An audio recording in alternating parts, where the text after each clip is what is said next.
Trevor. Right. Are you ready or what? Trevor 2. Yeah, would you like to do the honors, Patrick? Tick. This is episode 26. Peanut Gallery, episode 26. Take whatever.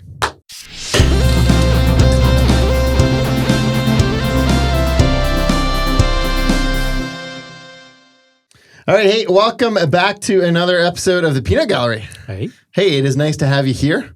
it's good to be here. So, Trevor always makes fun of me. In the Peanut Gallery, we actually got a guest today, so we should introduce her. Aaliyah Cron is in the Peanut Gallery. Why don't you say hello, Aaliyah? Hello. Hello. That's it. Okay, good. Hey, well, welcome. As always, Trevor and Patrick are also here. One of the things I just want to say up front, Trevor makes a lot of fun of me for wearing my Blue Jays hat all the time. No but way. You wore a Blue Jays shirt, and so Big fan. you know what? We didn't even care, Trevor. Yeah. Hey, it is really an honor to have you here. So one of the cool things when I first became a pastor, I was very young, and so that's my own story. We'll tell that another time. But very, very young, and you were one of the pastors that I really, really enjoyed conversation with and getting to know. And I always felt like if I could be half as cool as Bill, then I would have made it somewhere in life. So it is an honor to have you here, and thanks for making the time to be here. So, Bill, there's a couple things we wanted to chat about. The one is your job, and so you work at a funeral home. I do, yeah. And so that is something we want to get to yet, because for a lot of us, I remember even here at church, the first time I had to oversee a funeral, I was like, I don't actually know this process. I know. Right? There's a lot to it. So looking forward to diving into that. Before we get to that, I want to get to know you a little bit. Sure. Let's go right to the beginning, and then we'll cut kind of the middle, because you guys had a pretty critical moment a few years ago that kind of changed a lot of things for you. But sure where were did, you born? Like, where are you from? I was born in Mexico, actually. Were you? Where? In Chihuahua, Mexico.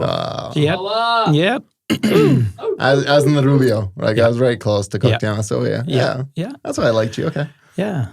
How long have you been out here? When did you guys? I was 11 months old. Actually, I had my first birthday on the way here. Oh, really? That's what I'm told. I don't remember it. I was going to say, do you remember much of Mexico? I don't remember it, but my brother does, because he had me sitting on one knee. I think there was 8 of us in one little car or whatever. So I was on one knee the whole way, and my brother Jake on the other knee. So yeah, he still reminds us of how much pain we were for him the whole way here. So I'm glad I don't remember it.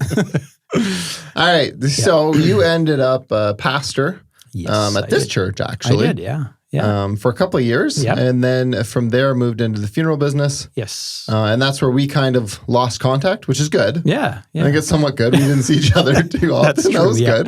That's true. But then more recently, in the last couple of years, you guys went through the loss of a son. We did. And it was a moment that hit our community like crazy, because a lot of us knew you, but more important, a lot of them knew Kurtis incredibly well. So part of what we want to talk about today is a bit of that grief journey, what that has been like, some of the things you've learned. And before we get going, I just want to say thanks.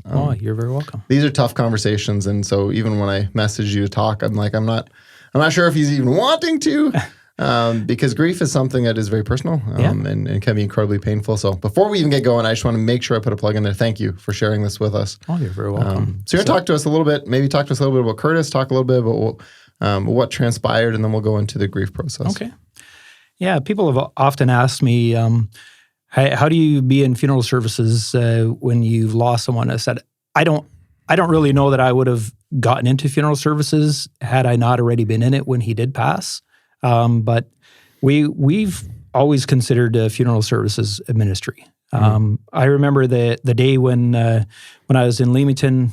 I did a lot of funerals in Leamington, it seemed, and I remember I was talking to Craig Baker from the funeral home there in Leamington, and I said, I'd really like to get into funeral services, and he said, really? That he just didn't see that, but oh well. And so that having been in it for a few years before Kurtis did pass away, we started in 2011 is when I got into funeral services. Kurtis passed away in 2015. So yeah, it's definitely been, I thought I'd seen all levels of grief up until that point. Right. I've seen everything from, young families losing a child, and I thought, wow, that would be hard. And I thought that all of that stuff would prepare me for if that would ever happen. Not that you ever think that's ever going to be you, but the day that your kids get their keys and go out the door, you always there's always that fear. Are they going to come home? And so, yeah, when Kurtis passed away, it was a level of grief that I never thought a person would be capable of experiencing that kind of grief. I didn't handle it very well. Right. I didn't. I'm a very private person. I keep to myself. I don't talk a lot about these things. So I just kind of kept everything in, and I didn't talk to my wife, talk to my kids, but we didn't really talk about it a whole lot. And so we just kind of kept it all to ourselves, and that was very unhealthy. It's very, very unhealthy. And you mentioned something that, for me at least, is as fresh as that whole, you didn't realize you could grieve that much. And, No. and so it's been interesting because I've been in ministry for a lot of years too. And as a first responder, I've seen a bunch of stuff. So between church and that, you've seen things. Yeah. But I've never lost anyone that close. And so then a couple of weeks ago when Benny passed, it's one of the texts I sent out to some people. I'm like, I didn't know it could hurt this much. No, I know. Right. And so exactly. I think it's one of those things. And I think that's part of why this conversation matters so much is because I think people have an idea of what it's going to feel like, but you don't. Like you can't even imagine. And I feel like that's part of that initial shock of like, I didn't know it could hurt this much. No, you're absolutely right. When I think of that night, and it was December 23rd, 2015. So when I think of that night, and I know I'm being in funeral services, and we are funeral services called when EMS or whatever, when the person is deceased, they call body removal. That's the funeral home. Right. I didn't know that when I got into funeral services. So we go to the police calls or whatever, and we remove the body. And so I'd done this numerous times, terrible situations a lot of times, but I'll never forget that image and I remember, and I know that firefighter Jim Manzer from Thamesford, he's a really great guy.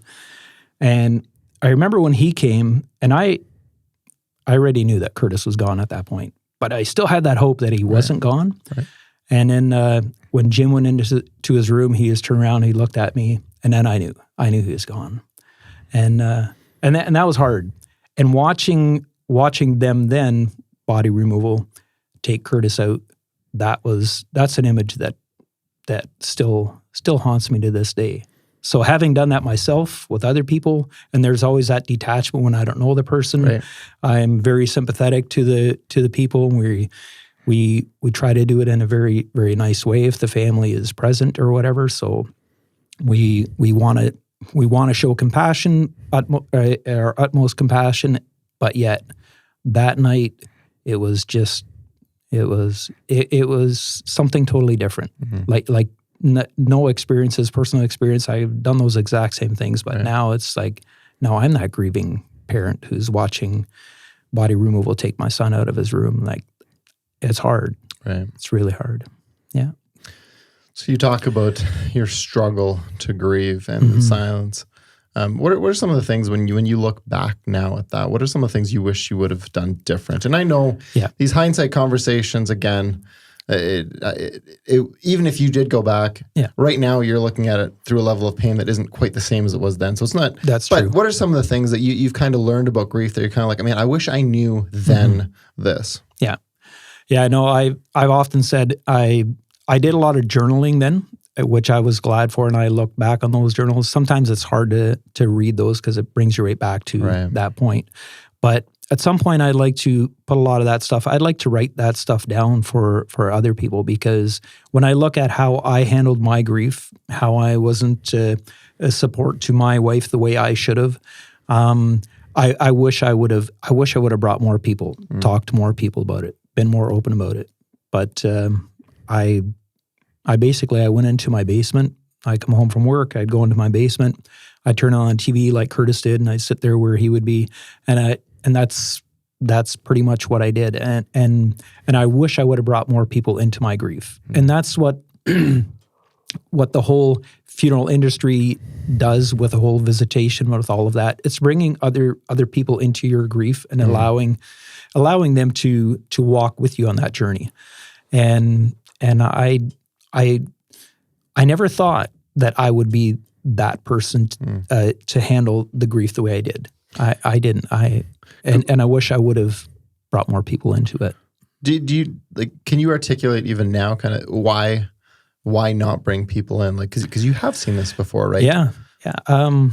I remember one time, and I had a lot of panic attacks, and I had this fear of having a panic attack because Kurtis died of sudden heart failure in that basement. We just moved into that house 7 days before he passed away. Oh, wow. And I being down there, sometimes I get these terrible panic attacks thinking, oh no, I don't want, like Sabrina was our youngest daughter. She's the one that found Kurtis that night. And we were right behind her. But, and my fear was that I don't want my kids to walk in on me if I have a panic attack or if I'm down here. And so I couldn't get myself to talk about that. I remember we had friends of ours coming from Manitoba the one night, and Helen, my wife, she said, they're coming over tonight.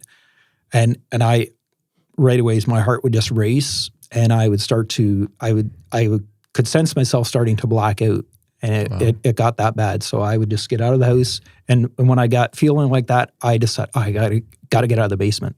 And so I'd go for a walk. We lived down a one-way or a dead-end road there, so I'd go down there and just try to calm down and whatever. And I knew they were coming, and I knew that we were going to have to tell the story. And that was the difference between my wife and I. She liked to talk about, like, when people come over, and that's how she grieved. She liked to talk to people about it, and I couldn't handle it. And I remember the one time we were talking about it, and I said, there were people there, and I said, I have to go. I just had to leave my own house because I just couldn't listen to it anymore. And I don't know why it struck me like that, but I still can't explain the panic attacks. And again, that's something that I wish I would have told more people about. And I didn't. I kept that to myself. I remember sometimes getting up in the middle of the night thinking I'm not going to make it. And then I didn't want to wake up Helen, so I'd get in the car and I go to the hospital and check myself in. But I did that 2 or 3 times, and they check everything. No, it's all good. It's just a panic attack. It's okay. But there was that fear. There was always that fear. But even in situations like that, I kept it to myself, and that's one thing that I would say to people. Like, and I know we all grieve differently. Right. Everyone grieves in their own way. But if you can find even that one person that you can just talk to, and hopefully that's a person that's going to be able to take that phone call in the middle of the night and say, you know what, I'm just having a really bad night. I don't expect you to come over or whatever, but can you just talk on the phone? Can you talk me down from this or whatever? Yeah. And I think that's the one advice that I would give to someone, because that's the main thing for me that I wish I would have done differently. There's something that a guest we had on before, Susanna Smith, who was diagnosed with stage 4 cancer. And one of the things that she said was she'll call up her sister and say, just cry with me. Yeah. And that struck me, because so often the person on the other end of the line, like, I don't know what to say. Yeah. Again, I remember we came and saw you guys the morning after, and you don't have words. I don't know what I could possibly say. I have nothing. And so then I feel like part of my challenge back then, and I think I would speak for a lot of people, is we don't know how to help. Yeah. And so I wonder if, now looking back, kind of like what does somebody, if I got a friend who's suffering loss, how do you approach that in a way where you're not further triggering it? Because, part of what you just said here again, well, sometimes you don't want to tell the story. Yeah. And I know with first responders, often it's like that. They're like, I don't want to tell the story again. Yeah. But then you're like, but I can see you need help. So what would you say to people around you maybe? Like, what was there something that you can say would have maybe worked? Or was there certain conversations that seemed to go better to help with that? Or I would just let them lead. Let them lead, because I know a lot of times we come with a lot of good intentions. We want to say all the right things or whatever, and it kind of takes me back to the Job story. I think Job's some of his biggest comforters, the most comfort that he found in his friends were when they just sat with him. They just sat with him in his grief, and sometimes that's all it takes. Hey, let's go out and do something. Let's go to. I know you don't want to do this now, but go out to Canada's Wonderland or something like that. Let's just, something different, something, and then allow them. And then after a while, you find yourself, you want to talk about it, and I find myself now, I talk about it all the time. Complete strangers. I can talk about, people will ask me, so do you have kids? I said, yeah, I have 4. Oh yeah. And then I'll tell them, well, one's in heaven and one's, what do you mean one's in heaven? And it's like, yeah. And so I'll tell them the story, but, cause there's always that temptation. I thought, no, I don't want to say I have 3 kids, because I have 4 kids. Yeah. And Kurtis was with us for 23 years. So that, you can't just take that away. Just one day, now I have 3 kids, even though that's reality here on earth, but, I know he's here. Yeah. And so now I find myself, I talk about it. Sometimes maybe I'm making other people feel uncomfortable with it, about how much I talk about it. Right. But I don't like to talk about all the details of that night or whatever. Yep. Those things still, even now when I brought it up, found myself starting to get the shakes a little bit. And but I've been able to control that a lot better. Whereas before, just even starting to think about that got me into a panic attack. And so they talk often, and I'm assuming your answer is going to be yes to this, but they talk about grief coming in waves. Is that kind of what it's been? Yes. Yeah. And I'm very thankful for that, because I don't think the human body would be able to handle that much grief, because there's times when it's just like, I don't know, I've never had a baby, but I think there's a reason why contractions and then there's a break, because there's only so much that the person can handle. And it does come in waves, because sometimes those waves, they just hit out of the blue, and nothing prepares you for it, because I'll be driving my funeral coach and I'll be having a great day, listening to a great song or whatever. And then all of a sudden it just hits me, and it's just like, oh my goodness, like it almost takes your breath away. It's that bad. And then the next day it's gone. And that it really does come in waves, but I'm glad for the calm periods in between. Yeah. What would you say? So you've said you obviously did some things you wish you would have different. What are some of the things you look back, you say, these are things I did well. Like I think this is part of, because obviously you're here. Yeah. You're working, you're successful. I mean, it didn't all turn out exactly the way you'd hoped, but what are some things you've done well? Like you feel like these are things that I would encourage others to do because it worked well for me. Yeah. Well, I did some grief speaking in my pastoral time. So I spoke about grief, and even after, like when we first started funeral services, I did some of that. So remembering some of those things really helped me, because it's that there's that temptation when you're really feeling down. It's just like, you know what, I don't want to get out of bed. I really don't. And everything around me tells me that I can just stay here. Right. Nobody's going to care if I stay here. But I had to force myself out of bed. I had to say, you know what? And I went back to work, and I would say I almost went back to work too early. I wish we would have taken a little bit more time off with the kids, maybe taking them to Mexico or something like that. I don't know, do something. But we both really felt the need to just get back to work, because there was just too much time. And I still find that today. When I have a day off, if I don't have something to do, to just sit there and like I love watching, there's so much good worship on YouTube these days, so it's really good. But there's a few songs that I can just cry right through the whole song. So then it's just like, okay, I got to do something a little bit more productive today. So, because if I don't, I'm just going to be sitting here all day.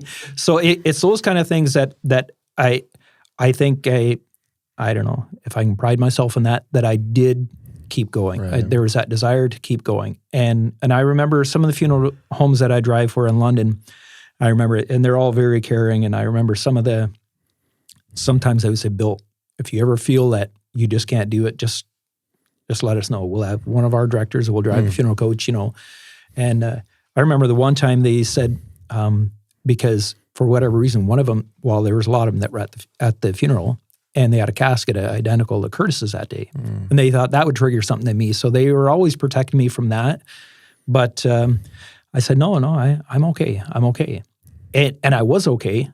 I got the service done, but then I'd get home once I got time to just decompress or whatever, just like, oh, yeah. Then it kind of hits you. And that's the same way with services. Whenever I see young parents grieving now or they see a 20-something-year-old in the casket, and people ask me, how do you get through it? You're here for the family now. Right. So I kept myself going, and then and I already know at this point when I get home, especially with children, anything children related or young people dying tragically, once I get home by myself, that's when it just really kind of hits me. So then it's like, okay, and I prepare myself for that now. So what do you do to get through that? Because I think we've talked a lot about trauma on the show. Yeah. We've had a few people on, and that's I think a very common thread with that. When you're at the fire, or when you're at the scene, or when you're at the hall, you have everything kind of, you're okay. Yeah. It's when you get home and in the silence of being home, that it begins to hit. How do you get through that? I turn on my Google. I have my daughter bought me a Google Mini for Christmas, and so I walk in the house. I always leave it on for the dog too. It's always Christian music playing in the house. So I'll say, Google, play Casting Crowns or whatever, and I know some good music's going to come on, and then I'll sit there sometimes just in prayer when I know that it's going to be a rough night, because a lot of times I'm by myself at the house. So. Well, most times I am by myself at the house. Kids are all out doing their own thing. So I know I get a lot of alone time. So I prepare myself for that. But I surround myself with really good worship music. Turn to the Word, and I pray during those times. I just and sometimes I don't even know what to say. I'll just sit there on my couch. I'll be listening to music, and I'll start praying, and then half the time I think, am I really praying? But I know I'm in, God is there, and He's taking me through that. And then the next day I'm ready to go again. Did you ever, so I've heard this a few times in different conversations with grief, and again, I'm going back to my experience with Benny, and I know it's not the same, and everybody's grief story is different, and I get that. Yeah. But I was surprised at how it overwhelms everything. And so with the kind of the question I'm leading into is like, often people almost kind of give you the attitude, well, you still have other kids left. Well, you still have this. Like, be thankful for what you have. And I was surprised again with the heaviness of grief. I just lost my best friend. I didn't lose, a parent, a sibling, a dog. And they're in Bolivia. Like, there's a distance there. But the weight of it it didn't matter that I had kids out here. Like, that didn't seem to factor in the grief. I know. Is that your experience with that too? Yeah, absolutely. Absolutely. Yeah. To hear people, and that's sometimes really cold when you hear people say that. Well, at least you have these. No, it doesn't speak to the grief. And I always tell people, like, people will ask me a lot of times, because they know my pastoral background and everything. What do I say to those people? Well, don't go and say, I know what you're going through, because nobody knows what you're going through. I remember I watched some of your posts about Benny, and I don't know why. I didn't know Benny all that well. I remember him here from youth, and I remember, he watched some of the YouTube interviews that he had in Stratfordville and here and stuff, but it really hit me too. And then I saw some of your posts and so on. I remember I messaged you, and I knew you were going through a hard time, and I thought, boy, he's really hurting. So I figured I better reach out and better let Albert know that I'm praying for him. And it was nice to hear those encouraging words from you, because it does. It really does. Nothing can speak to your grief. When somebody comes and says, "Well, I know what you're going through." Maybe you've gone through the exact same thing, but it's just like, I know now personally that I handle it totally different than I ever thought I would. And so we don't know exactly what they're going through at that time. So the best you can do is say, man, I'm praying for you. I'm praying for you. Anything you need. And when we say that, and we say that a lot during grief, hey, if you need anything, give me a call or whatever. Well, be prepared. They might take you up on that call. Make sure they're not just empty words, that, hey, you are going to be there. They're not, you're not just saying that, but yeah, it is really hard, because you can compare, you can say, yeah, I have all of these things. And it's like, and people did come to us and say, well, you used to have 3 kids. It's like, that doesn't make this any easier. Right. Because, it actually makes it worse, because not only do we have our grief, but every time I look at my kids, I see the grief in their eyes. And it's just like, and then I feel, well, I really got to hold this together now, because I got to be strong for them. So So it actually makes it harder when people say, yeah, at least you have 3 kids. Well, at least you're not going home to an empty house. Okay, yeah, as terrible as all of those things are, but yet when you see the grief and you're like, yeah, especially when you see and our youngest daughter, she's still battling the depression. She is the one that found him. So, but watching her, and it's been a long journey, and you see all of these different milestones. You see every Christmas that now is totally different in our home. Like it's getting to the point now where at least they're not dreading it. They're at first kids are really dreading, like, let's just go away. We don't want to do anything for Christmas. We don't really want to do anything. But that part is getting better. But seeing your kids grieve when you yourself are grieving, that's a very heavy weight. One thing I've learned in the emergency response side of it is 3 people can see and experience the exact same thing and all process it so differently. And I think that's the danger of saying, I understand. Well, you don't. You can't because we all process so incredibly different. So you may have lost a son. You may have been the same age. It could have been the same way. It doesn't matter because the way we process things are so differently. And I think, again, it's one of those myths that somehow it's going to help them feel better. Yeah. No, it actually doesn't, because now I kind of get defensive and I go, no, you actually don't know. Yeah. And now this conversation's over, right? So No, that's so true. That's so true. Anything else? I do want to talk to you a little bit about your job. And I don't want to pry into too much of this, but anything else you'd want to say, whether that's to other people who are grieving. You know what? Actually, sorry, I do have one question for you. Sure. Resources. What would you say for resources? You say you used to do some teaching on this. Yeah. Is there stuff you'd recommend people that are grieving go check out? Oh, I should have brought my books.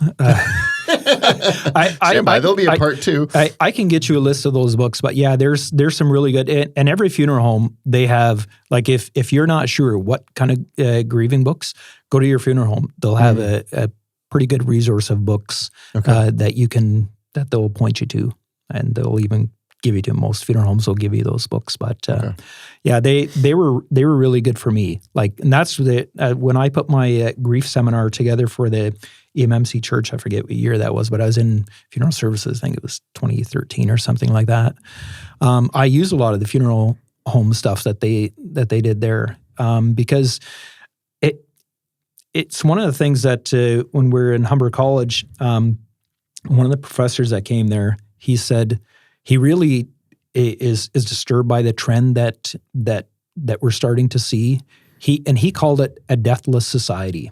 We're trying to create a deathless society. We want people to prepay, prearrange, do everything, and not have a service, not have any of that stuff. That's where I got a lot of my material from, and I think that was really helpful for me to see, because me being of Mennonite background, you know, we grieve like when somebody dies in the Mennonite community, everybody quits work and they go and they grieve together, which I always thought that's just how you did it. Right. But when I got into funeral services, when I see that that's not how they do it, it's like, I remember people calling us and say, okay, we'll go and pick up their mom at a nursing home. They don't want to be there. They're in Toronto and they didn't want to have a service. They just want to have a direct cremation, no visitation, no nothing. And they pick up their ashes sometime later.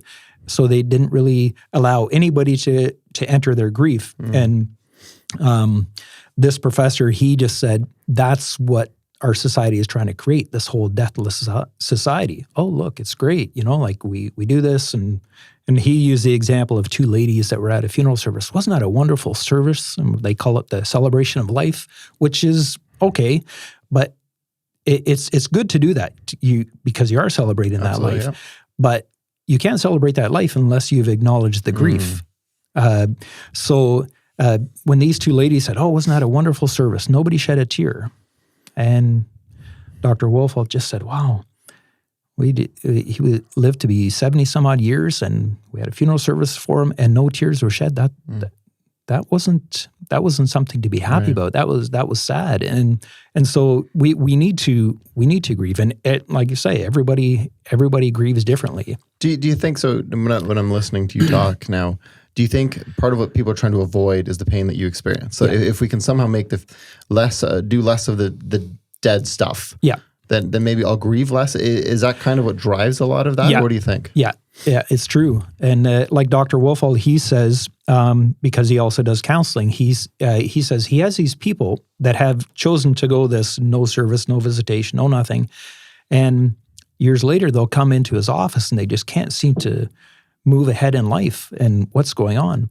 Because, and people will avoid them. And he said he used the example of in the grocery store, they come around the aisle and these people will say, oh, and they go around the other way because they're not quite sure. We heard that his dad died or his mom died, whatever, but we're not quite sure. And we don't want to make that awkward, we heard your mom. No, she did. But so then they just avoid it altogether.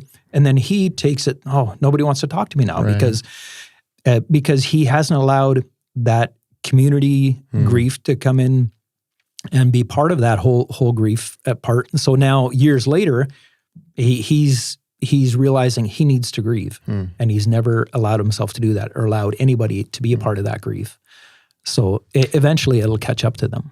So what you're seeing with a lot of the trends, what would you suggest? Like the visitation, all that kind of stuff, from our perspective at least, that's all set up to help that process. Yeah. Is that kind of the reason? Because it's been done like this. I mean, everywhere you go, it's basically the same type of process. Is that kind of why it's there really to help start that? Or does it matter if that stuff exists? No, in your opinion, at least. In my opinion, I think it's very, very important. And it's not a plug for the funeral home business at all. It's because I was gonna make a funeral home joke, and I was like, I don't know. Anyways, carry on. Sorry, filter. But it allows everybody else to enter that grief. It prevents those awkward encounters at the grocery store or wherever, at the bank. It's like, because it was public. Yes, we saw a death notice in the newspaper. We saw it on the funeral home website. There was a visitation. There was a funeral service. Everybody was a part of that. It kickstarted that, and so now everybody can start to the grieving process in their own way. Right. So that's why I think it's incredibly important to do that. Okay. Yeah. So let me just kind of in closing, I do have one more question for you. Sure. Can you kind of, so I've never really gone through the funeral process much myself, but what happened? So you go pick up a body. What does that process look like from there until the viewing? From there until the viewing. Okay. So when we get, because we also do a lot of funeral homes, they have a transfer service, but we do our own removals and everything. So when we get the call, we go in the middle of the night, 4 o'clock in the morning. The last 2 nights I went out. So we had to go out in the middle of the night and then we arrange with the family. Both of these were at their homes. So then if the family's there, we can set up a time for them to come in if they want to come in the morning, get some sleep or whatever, call us in the afternoon. And then they'll come in when their minds are a little bit more ready to sit down and make these arrangements. And so then they'll tell us what they're thinking. Because a lot of families, they don't have anything prearranged. And so I would encourage, even if they don't have anything prepaid or whatever, they should have some kind of arrangements set, because when that time comes, you're thinking of a million things. So, and the funeral home will take you through this process. And so, and that's the great thing about the funeral home. Like, we get this all the time where they come and it's like, well, we don't know what to do. Don't worry, we'll take you through this. So they take you through the arrangement.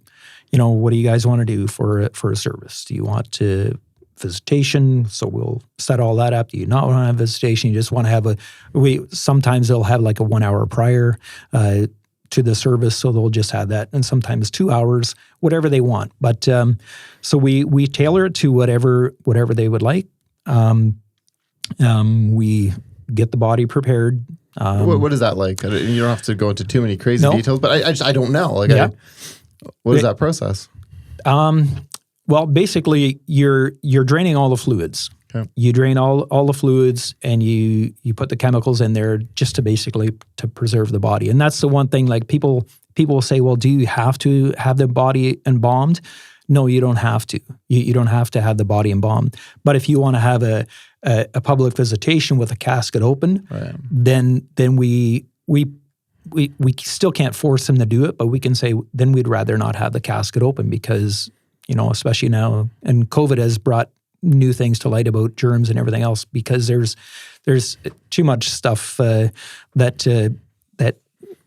you wouldn't want to be part of the visitation if you didn't have the body embalmed. So it basically it just preserves the body. Okay. Yeah.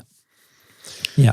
Okay. Well, we have gone through a lot, Bill, and you kept it together. Well, thank I think you. you made me cry more than you cried. So very well done. Oh, thank you. No, I appreciate this, Bill, and You're I don't say lightly. I really appreciated Wow. the work you've done in here, and I know for a fact that you have impacted a lot of lives in your work. Well, thank you. And so for this, just a huge thanks for sharing your story. Well, thank you for having me. All right, you. so yeah, it was great. with that, we're going to cut her off. As always, if you want to, I just feel so cheesy saying at the end, but subscribe. Isn't that cheesy? Like, comment, See, subscribe. we need like a little tape that hits it. But yeah, Patrick, you're not. I think you're okay. Share. All right. Share. This is getting awkward. Share. Everything has been everything has been good until right now. We need a closing line. Peanut Gallery out.